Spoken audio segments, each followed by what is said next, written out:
Assalamualaikum warahmatullahi wabarakatuh. Salam sejahtera bagi kita semua.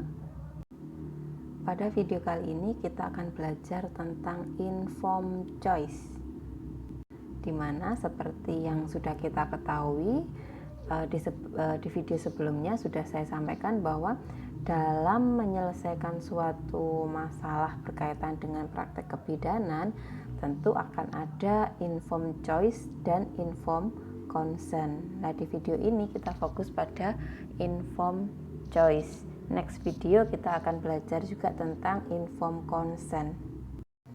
Apa sih yang disebut dengan informed choice? Berbeda atau tidakkah informed choice dengan informed consent? Menurut Kamus Bahasa, informed choice berasal dari kata inform dan choice, di mana inform berarti telah diberitahukan, telah disampaikan, atau telah diinformasikan. Sedangkan choice artinya pilihan. Sehingga secara umum informed choice itu artinya membuat pilihan setelah mendapat penjelasan dalam suatu asuhan pelayanan kebidanan tentang alternatif asuhan kebidanan yang akan didapatkannya.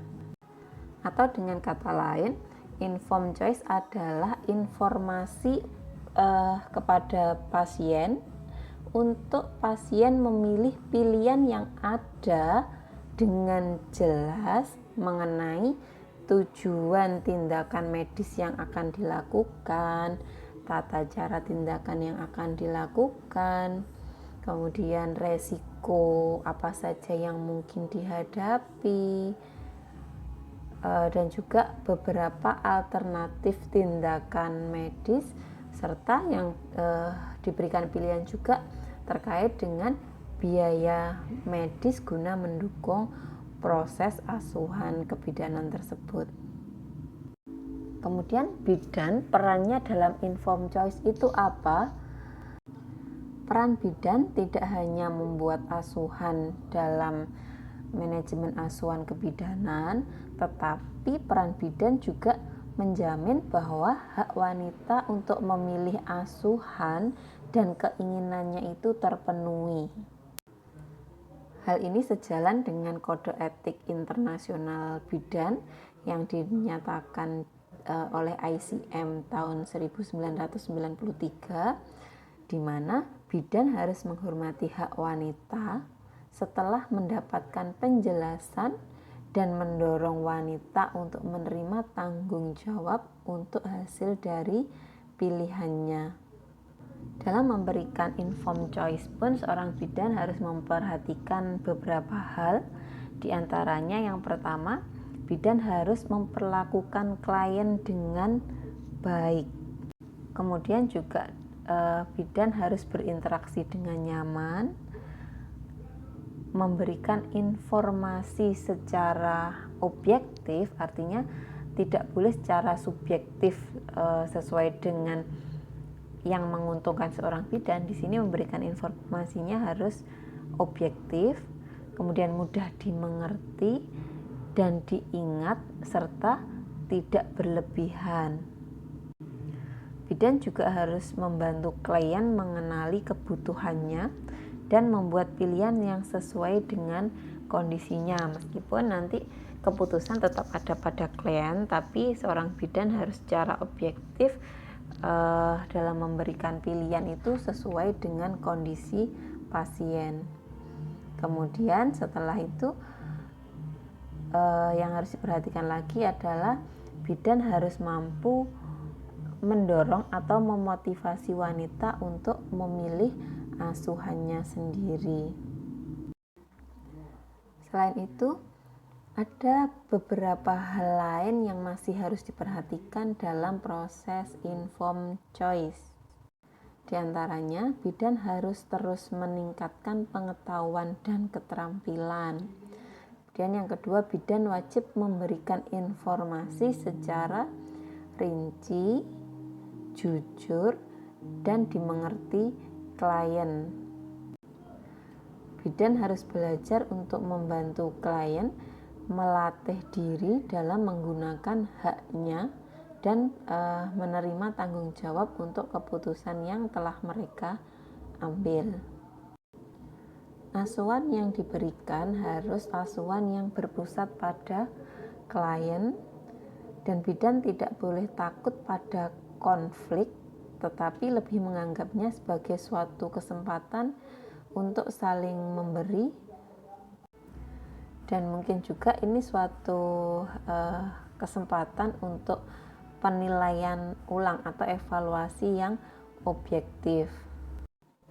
Jadi pada intinya ada dua prinsip dalam proses informed choice yang harus diingat. Yang pertama, informed choice bukan sekedar mengetahui berbagai pilihan asuhan yang akan diberikan, tetapi informed choice juga harus mengerti manfaat dan resiko dari masing-masing pilihan yang ditawarkan. Seperti contohnya kalau misalkan persalinan itu tidak bisa dilakukan secara normal karena berbagai kasus. Pilihan atau alternatif pilihannya bisa dilakukan dengan persalinan SC atau dioperasi, atau persalinan dengan bantuan alat seperti misalkan vakum atau forceps. Pada kasus ini, informed choice, pasien tidak hanya tahu bahwa saya harus melahirkan secara SC atau dengan bantuan alat, tetapi juga dijelaskan bahwa dalam informed choice itu dijelaskan ketika bersalin dengan SC maka resikonya apa, kemudian keuntungannya seperti apa. Kalau dilahirkan secara bantuan vakum atau forceps, nanti resikonya apa, kemudian keuntungannya di mana, dan lain-lain. Jadi pasien juga diinformasikan tentang manfaat dan resiko dari pilihan tersebut. Prinsip kedua dari informed choice yang harus diingat yaitu bahwa informed choice tidak sama dengan membujuk atau memaksa klien mengambil keputusan yang menurut orang lain baik atau menurut tenaga kesehatan baik. Tetapi dalam informed choice ini, pilihan yang diberikan itu secara objektif dan tentu disesuaikan dengan kondisi pasien, tidak hanya kondisi medik, tetapi juga kondisi secara psikososial, secara ekonomi, dan lain-lain. Kemudian dalam pelayanan kebidanan, kapan sih dibutuhkan informed choice? Tentu hampir semua asuhan kebidanan itu sebenarnya diperlukan informed choice, seperti contohnya pemeriksaan laboratorium dan screening awal pada kehamilan. Kemudian informed choice juga diterapkan pada proses memilih tempat persalinan, juga pada kasus pendamping waktu persalinan. Waktu persalinan itu siapa yang mendampingi, kemudian pada asuhan metode monitor denyut jantung janin, dan lain sebagainya. Jadi secara umum tujuan dari informed choice ini adalah untuk mendorong klien memilih asuhannya. Demikian tadi penjelasan singkat tentang informed choice. Next video kita akan belajar tentang informed consent. Apa bedanya informed choice dan informed consent? Terima kasih. Wassalamualaikum warahmatullahi wabarakatuh.